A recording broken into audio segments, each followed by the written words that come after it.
most potent story tonight, the most potent story across the world, is one of financial ruin, desperation, and enslavement of a frightened and abused working class to a heartless, tyrannical corporate employer. 64,000 is the median number of words per book. Average person reads about 200 words per minute. Simple math will tell us that is one book in 320 minutes. To accomplish this in 7 days, numbers say you would have to read for 45 minutes a day.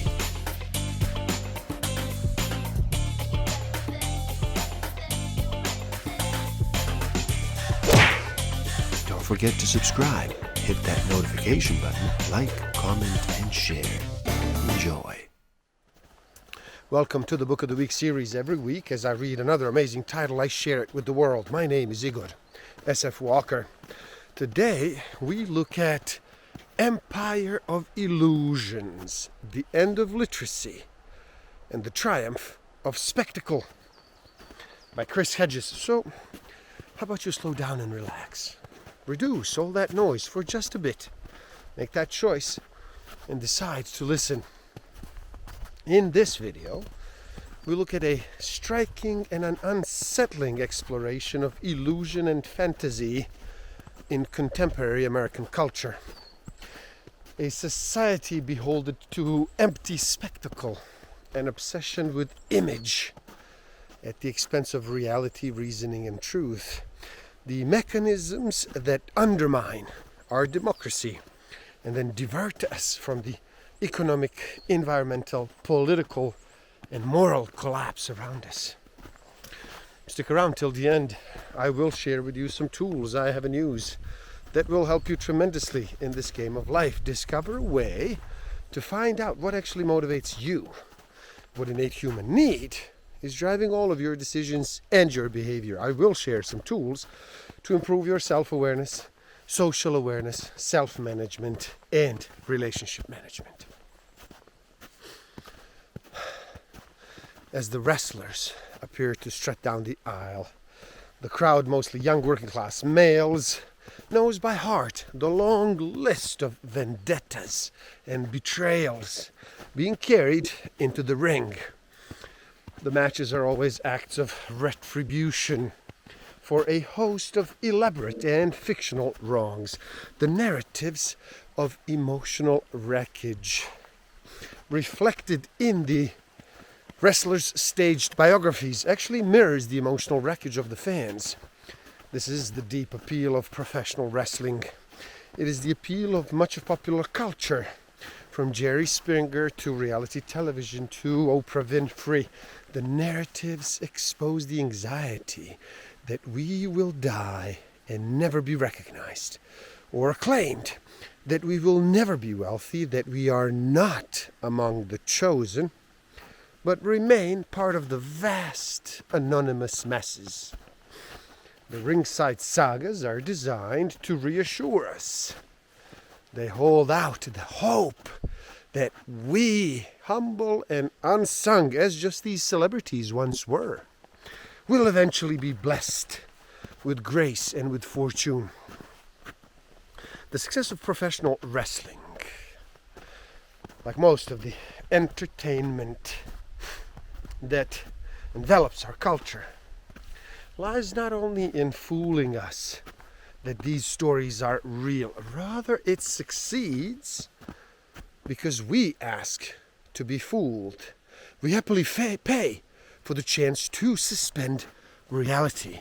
We risk being the first people in history to have been able to make their illusions so vivid, so persuasive, so realistic that we can live in them.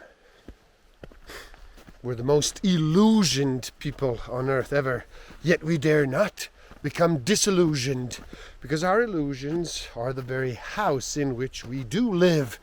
They are our news, our heroes, our adventure, our forms of art, our very experience. Celebrity culture is not a convergence of consumer culture and religion, but rather it is a hostile takeover of religion by consumer culture.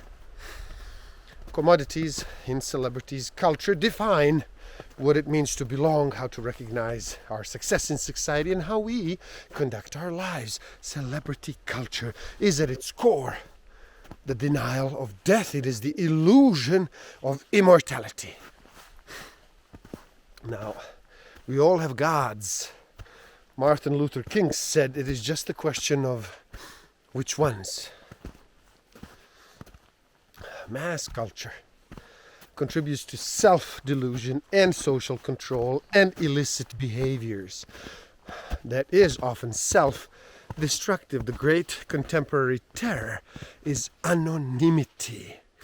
If Lionel Trilling was right in the property that grounded the self, in Romanticism was sincerity, and in modernism, it was authenticity. Then in postmodernism, it is visibility. Celebrities who often come from humble backgrounds are held up as proof that anyone, even we, can be adored by the world.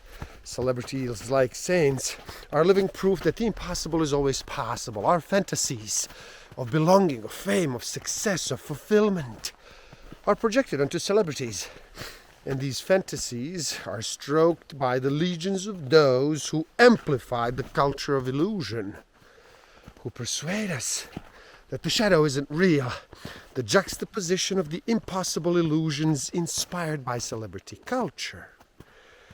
And our insignificant individual achievements, however, eventually leads to frustration, anger, insecurity, and invalidation. It results, ironically, in a self-perpetuating cycle that drives us frustrated, alienated individuals with even greater desperation and hunger and away from reality, back towards the empty promises of those who seduce us and tell us what we want to hear. We beg for more. We ingest these lies until our money runs out, and then we fall into despair. We medicate ourselves as if happiness that we have failed to find in this hollow game is our deficiency. And of course, we are told it is our deficiency. Human beings become a commodity in a celebrity culture. They are objects, just like consumer products. They have no intrinsic value.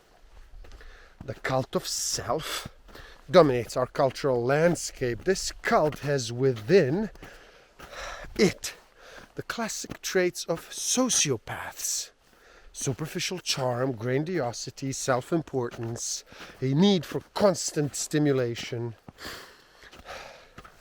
attention for lying, deceit and manipulation, and the inability to feel remorse or even guilt. This is, of course, the ethic promoted by the corporations. It is the ethic of the unfettered capitalism. This cult of distraction makes the real disintegration of culture. It seduces us to engage in imitative consumption. It deflects the moral questions that do arise from mounting social injustice, growing inequalities, costly imperial wars, economic collapse, and political corruption. The wild pursuit of status and wealth has destroyed our souls and our economy. In an age of images and entertainment, in an age of instant emotional gratification, we neither seek nor want honesty and reality. Reality is complicated, it is boring. We are incapable or unwilling to handle its confusion. We ask to be indulged and then confronted by cliches, stereotypes, and inspirational messages that tell us we can be whoever we seek to be. That we live in the greatest country, greatest time, that we are endowed with superior moral and physical qualities, and that our future will always be glorious and prosperous, either because of our own attributes or our national character, or because we are blessed by God. In this world, all that matters is the consistency of our belief systems. Truth is irrelevant. Those who succeed in politics, as in most of the culture, are those who create the most beautiful fantasy. A public that can no longer distinguish between truth and fiction is actually left to interpret reality through illusions. When opinions cannot be distinguished from facts, when there's no universal standard to determine truth in law, in science, in scholarship, or in reporting events of the day, when the most valued skill is the ability to entertain, the world becomes a place where lies become truth, where people can believe what they want to believe. Pseudo-events. Pseudo-events destabilize truth. They're convincing enough and appear real enough to manufacture their own facts, creating within us feelings and perceptions about politicians, celebrities, our nation, our culture, that are actually just mirages generated by pseudo-events. The use of pseudo-events to persuade rather than overtly brainwash renders millions of us unable to see or to question the structures and the systems that are empowering us, and in some cases actually destroying our lives. The flight into illusion sweeps away the core values of the open society. It corrodes the ability to think for oneself, to draw independent conclusions, to express dissent when judgment and common sense tell you something is wrong, to be self-critical, to challenge authority, to grasp historical facts, to advocate for change, and to acknowledge that there are other views and different ways and structures of being that are morally and socially acceptable. A populace deprived of the ability to separate lies from truth, that has become a hostage to the fictional semblance from reality put forth by pseudo-events, is no longer capable of sustaining a free society. Those who slip into this illusion ignore the signs of impending disaster. What does it say about our culture that cruelty is so easy to market? Jensen asks, what is the difference between glorifying violence in war and glorifying the violence of sexual domination? I think that the reason porn is so difficult for many people to discuss is not that it is about sex. Our culture is saturated in sex. The reason it is difficult is that porn exposes something very uncomfortable about us. We accept a culture flooded with images of women who are sexual commodities. Increasingly, women in pornography are not people having sex, but bodies upon which sexual activities of increasing cruelty are played out. And for many men, and maybe even majority of men, like it, the violence, cruelty, the degradation of porn are expressions of a society that has lost the capacity for empathy. The Abu Ghraib images that were released, and then the hundreds more disturbing images that remain classified, could be actually stills from porn films. The photographs reflect the raging undercurrent of sexual callousness and perversion that actually runs through contemporary culture.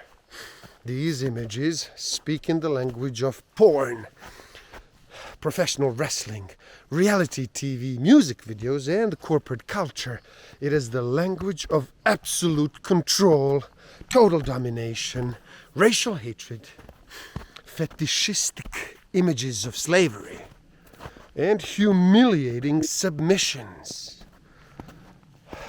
And in a world without a pity, It is about reducing other human beings to commodities, things, objects. Sexual callousness and emancipation have become synonymous. Fashion takes its cues from porn. Music videos feature porn stars and then pantomime porn scenes. Commercials and advertisements, they milk porn for shock value. The grainy sex tapes of celebrities from Pamela Anderson to Paris Hilton enhance their allure as porn icons. Madonna has built her public persona and her dance routines and videos around the sexual boundaries obliterated by porn. 50 Cent, Snoop Dogg and Yella produce porn. Howard Stern interviews porn stars. Fitness clubs offer pole class dancing and strip classes. Jenna Jameson's memoir that was published, New York Times bestseller for 6 weeks. The E! True Hollywood Story episode of her life remains the highest rated single episode of that show. Reality television shows like The Girls Next Door and Rock of Love feature a male celebrity who then has multiple female partners competing for his affection. The language, abuse, and moral bankruptcy of porn shape and mold popular culture. And there's a direct line from the heartlessness and usury of the culture of porn to the hookup parties in college campuses in which young men and women get hammered, have sex, and then do not speak to each other ever again. It is the belief that because I have the ability to use force and control to make others do as I please, I have the right to use this force and control. It is the disease of corporate and imperial power. It extinguishes the sacred and the human to actually worship power, control, force, and pain. It replaces empathy, eros, and the compassion with the illusion that we are gods. Porn is the glittering facade, just like the casinos and resorts in Las Vegas, just like the rest of the fantasy that is America. Culture seduced by death.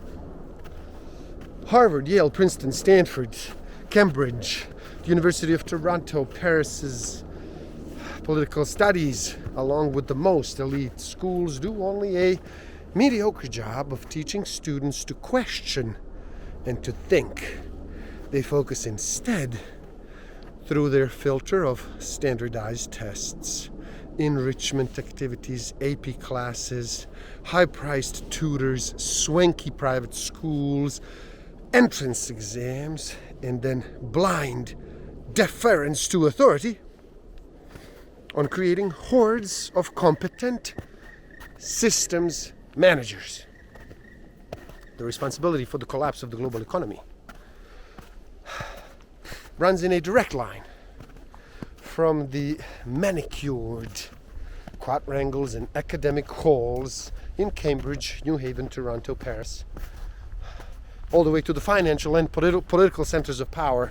These unique universities disdain honest intellectual inquiry, which is by its nature distrustful of authority, fearlessly independent, and then often subversive, highly specialized vocabulary. This vocabulary, a sign of a specialist, and of course the elitist, towards universal understanding. It keeps the uninitiated from asking unpleasant questions. It destroys the search for the common good. Faculty, students, and experts dices them into tiny specialized fragments. And then those who critique the system itself, people such as Noam Chomsky, Howard Zinn, Dennis Kucinich, Ralph Nader, are marginalized. And then they're shut off the mainstream debate. These elite universities have banished self-criticism. They refuse to question a self-justifying system. See, in 1967, Theodor Adorno wrote an essay titled Education After Auschwitz. What he argued is that the moral corruption that made the Holocaust possible remained largely unchanged, and that the mechanisms that render people capable of such deeds must be uncovered, examined, critiqued through education.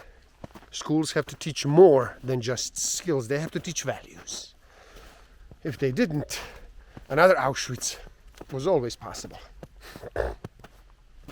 Berkeley negotiated a deal with British Petroleum for $500 million. BP gets access to the university's researchers and technological capabilities, built by decades of public investment, then to investigate biofuels and new energy in the New Energy Bioscience Institute. BP can shut down another research center and then move into a publicly subsidized one. BP will receive intellectual property rights from which it can then profit on scientific breakthroughs that are expected to come out of a joint project. See, Berkeley is a microcosm of the intrusion of corporations into education. Education, at least an education that challenges assumption and teaches students to be self-critical, has been sacrificed in a Faustian bargain. The more we are flooded with a peculiar breed of specialists who use obscure code words as a way to avoid communication, the specialists blindly services tiny parts of a corporate power structure he or she has never been taught to question. Specialists look down on the rest of us who do not understand what they are talking and writing about with this thinly veil of contempt. These people are illiterate. They cannot recognize the vital relationship between power and morality. They have forgotten or never knew that moral traditions are the product of civilization. They have little or no knowledge of their own civilization, and so they do not know it. And they do not know, therefore, how to maintain it. Those who suffer from historical amnesia, the belief that we are unique in history and have nothing to learn from the past, well, they remain children. They live in an illusion. The specialized dialect, this narrow education of doctors, academics, economists, social scientists, military officers, investment bankers, and government bureaucrats keep each sector locked in its narrow row. The overarching structure of the corporate state and the idea of the common good are irrelevant to specialists. They exist to make the system work, not to examine it. Our elites replicate in modern dress the elaborate mannerisms and archaic forms of speech employed by the calcified, corrupt, and dying aristocrats. They cannot grasp the truth is often relative.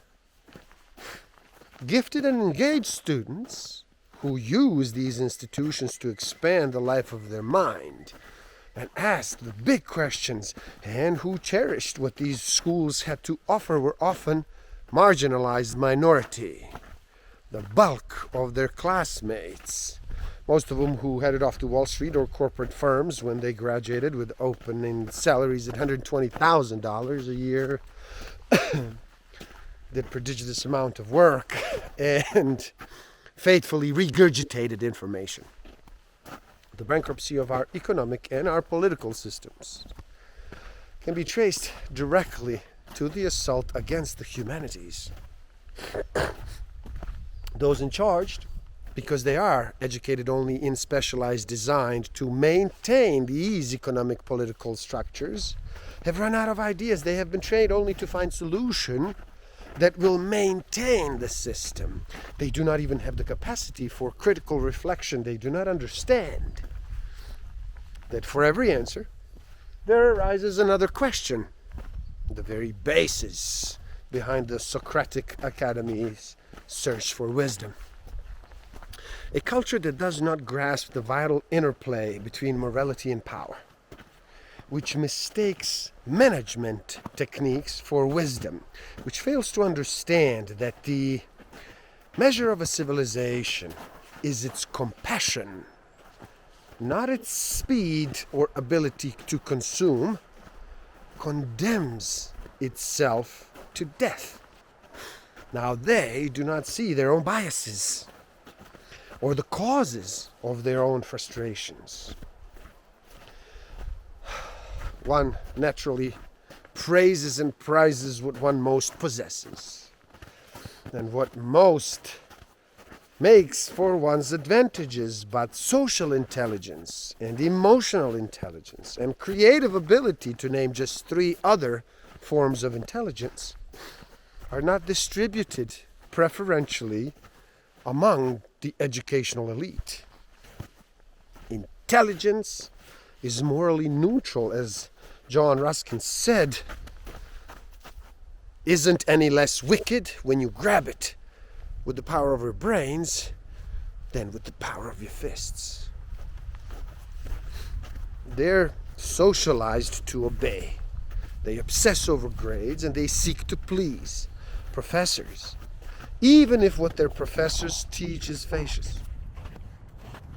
The point is to get ahead, and getting ahead means deference to authority. Challenging authority is never a career advancer. Our elites, the ones in Congress, on Wall Street, the ones being produced at prestigious universities and business schools, they actually do not have the capacity to fix our financial mess. Indeed, they will actually make it worse. They have no concept, thanks to the education they have received, of how to replace a failed system with a new one. They're petty, they're timid, they're uncreative bureaucrats, superbly trained to carry out systems management. It's the only piecemeal solution, and it will satisfy the corporate structure. Their entire focus is numbers, profits, and personal advancement. They're able to deny gravely ill people medical coverage to increase companies' profits, as they are to use taxpayer dollars to peddle costly weapon systems to blood-soaked dictatorships. That's what they do. The single most important quality needed to resist evil is moral autonomy. As Immanuel Kant wrote, moral autonomy is possible only through reflection, self-determination, and the courage not to cooperate. Moral autonomy is what the corporate state, with all its coded attacks on liberal institutions and left-wing professors, is really out for to destroy. Our elite has a blind belief in a decaying political and financial system that has nurtured and enriched and empowered it, but the elite cannot solve our problem. They have been trained only to find solutions, such as paying out trillions of dollars of taxpayers' money to bail out banks and financial firms in order to sustain a dead system. The elite and those who work for them, they were never taught how to question the assumptions of their age. The socially important knowledge and cultural ideas embodied in history, in literature, in philosophy, and in religion, which are at their core subversive and threatening to authority, they have been banished from public discourse.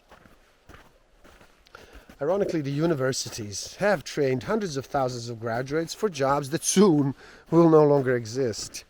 they train people to maintain a structure that cannot be maintained, the elite as well as those equipped with narrow specialized vocational skills know only how to feed the beast until it dies. Once it's dead, they will be helpless. Do not expect them to save us. They do not know how. They do not even know how to ask the questions. And when it all does collapse, when our rotten financial system, with its trillions in worthless assets, implodes, and our imperial wars end in humiliation and in defeat, the power elite will be exposed as being as helpless and as self-deluded as the rest of us. Positive illusions, described as persuasive, enduring, and systematic, come, Taylor writes, in 3 types. Number 1, unrealistically positive views of the self. Number 2, exaggerated perception of personal control. And number 3, unrealistic optimism. All of these illusions can, managed the right way, supposedly improve our lives. The illusions are good for people, she says, and therefore, by extension, unadorned reality is negative. The deeper and the more persuasive an individual's positive illusions, writes Joplin, the greater their effect of diminishing their awareness of themselves, other people, and the situations confronting them. Joplin argues that self-deception strategies are reality filters that organize what people understand into self-relevant and self-serving patterns. With the diminishing of the range of awareness comes a corresponding diminishing of the range of responsiveness and openness to what is real. One's ability to interact intelligently with all of the world's real consequences diminishes. Joplin warns of grave moral consequence for a delusional society. This means that the range of social, emotional, and personal relations that connect us to others, to the social world, and to our own humanity are progressively weakened as self-deceptive strategies become progressively entrenched in behavior and in thought. Now, psychology has a long history of lending its services to the military, to the government, as well as propaganda industries such as advertising, public relations, human management, the National Institute of Mental Health, from which many positive psychologists have generous grants.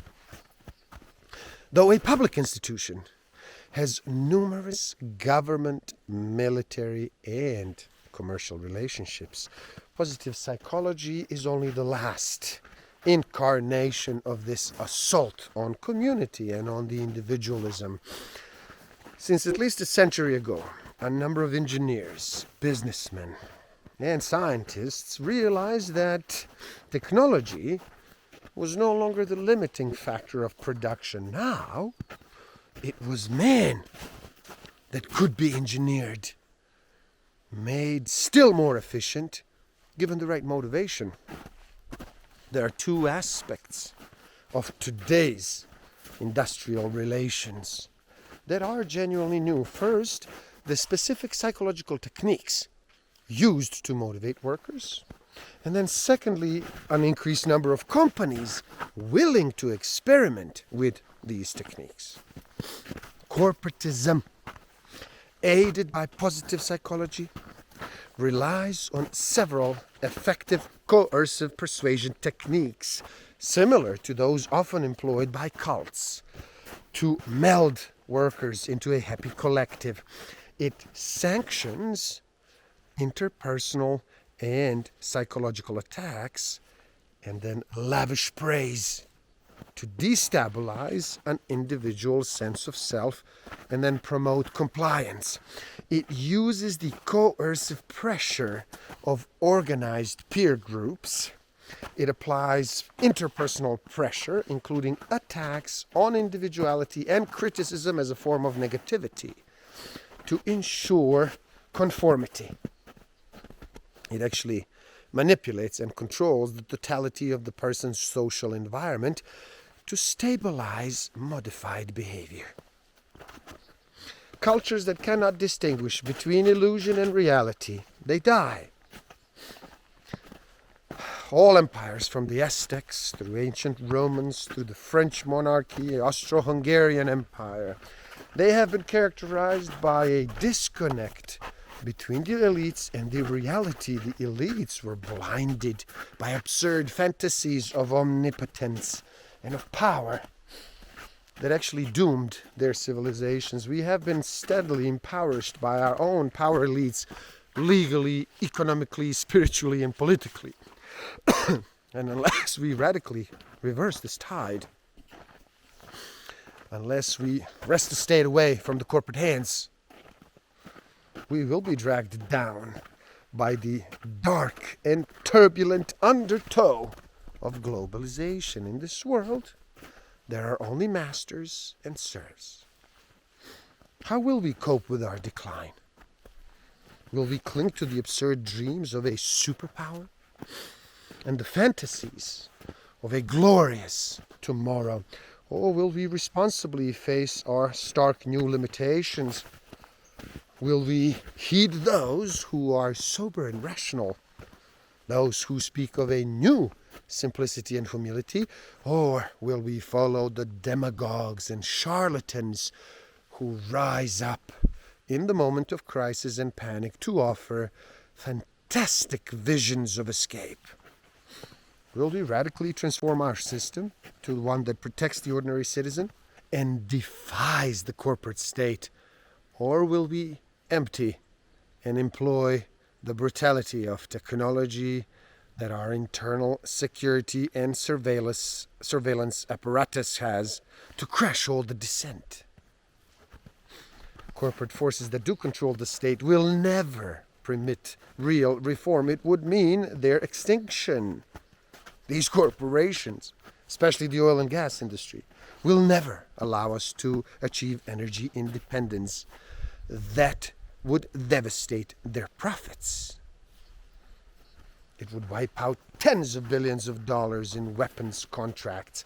It will cripple the financial health of a host of private contracts. This is the harsh, unspoken reality of corporate power.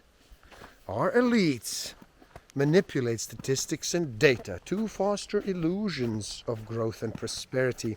They refuse to admit they have lost control, since to lose control is to concede failure.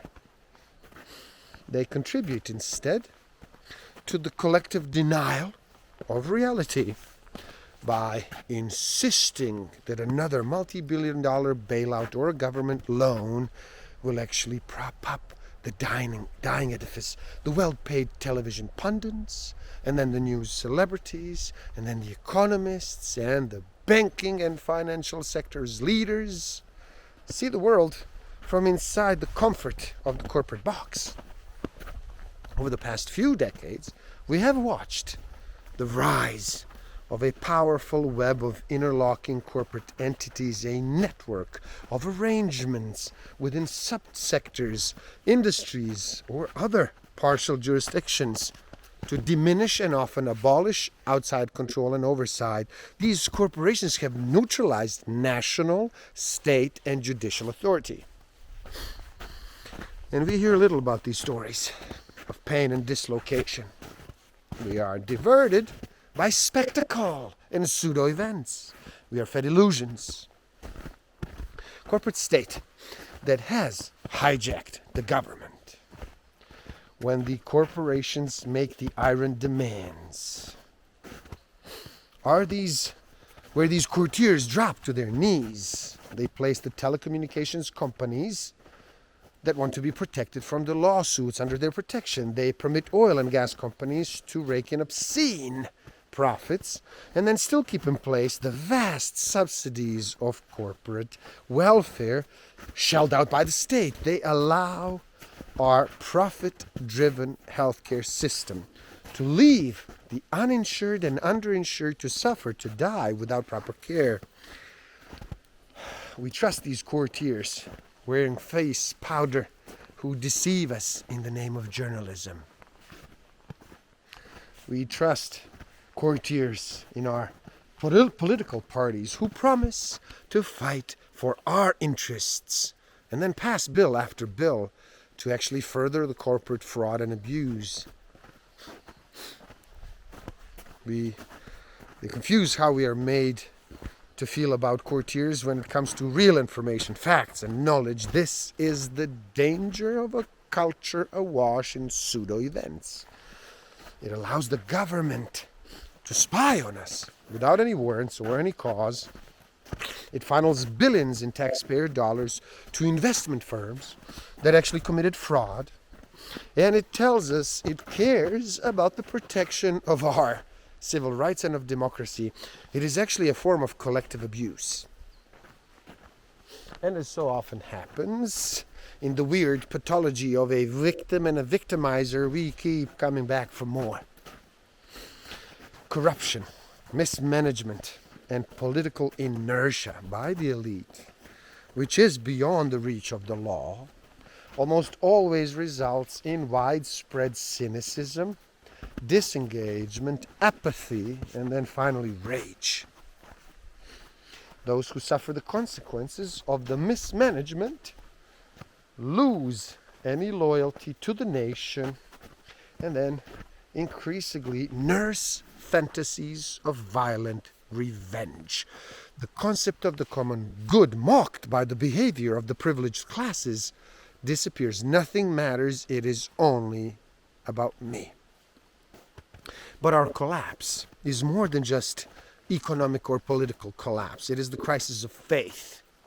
The more we sever ourselves from a literate print-based world, a world of complexity and nuance, a world of ideas, for one informed by conforming, reassuring images, fantasies, slogans, celebrities, and lust for violence, the more we are destined to implode. But even if we fail to halt the decline, it will not be the end of hope.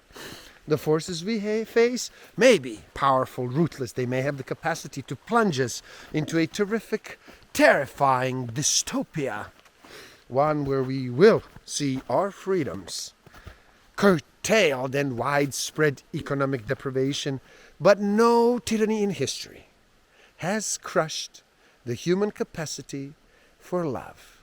And this love, unorganized, irrational, often propelling us to carry out acts of compassion that jeopardize our own existence, is deeply subversive to those in power. Love, which appears in small, blind acts of kindness, manifests itself even in the horror of Nazi death camps, in the killing fields of Cambodia, in the Soviet gulags, and in the genocides in the Balkans and Rwanda.